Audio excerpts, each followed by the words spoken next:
I'm Dr. Daron Stegall with Express Chiropractic, and welcome to another Express Health Tip. In this video, we will discuss stretching the piriformis muscle. Now, the piriformis muscle is a small muscle that connects from your pelvis over to your thigh bone or your femur. This muscle is super important to have elongated and not inflamed and not irritated because of its proximity to what's called your sciatic nerve. If this muscle is tight or inflamed, it can cause the sciatic nerve to become inflamed, which results in sciatica or pseudo-sciatica, which essentially is pain in your rear end that goes down into your thigh. If you've ever experienced that pain, then you know darn well what I'm talking about, and you know you don't want to experience it anymore. I'm going to show you two ways to stretch this muscle so that you have a couple of options. The first, and you'll likely be laying on the floor at home, the first is going to be pulling the knee towards the opposite shoulder. So I'm just going to grab the knee and I'm going to pull it up towards the opposite shoulder.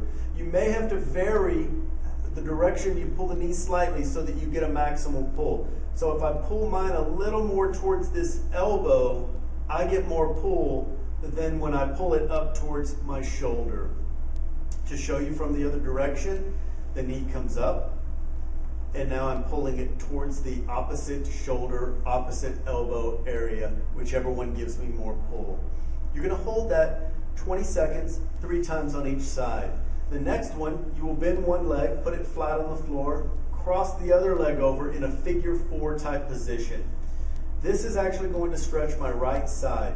My right arm goes between my legs, my left arm goes around the left side of my left thigh, and now I'm pulling towards me while I relax my head on the floor.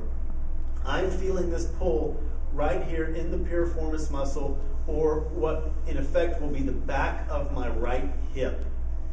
Cross over and do it from the other side. Left arm goes through, right arm comes around. I'm now pulling this towards pulling my knee towards my head, and now I'm feeling the pull on the left posterior or the left back hip area. On these exercises, you want to do each one 3 times on each side, and you want to hold the stretch 20 seconds. If you feel like one of these stretches gives you more pull than the other, then just choose it as your way to stretch the piriformis muscle. Or you can change it up. You can do the knee to the opposite shoulder one day, and the next day do the figure 4 stretch. As I said, hold each stretch 20 seconds, 3 times on each side, and doing that once a day in addition to any other exercises that you've been prescribed.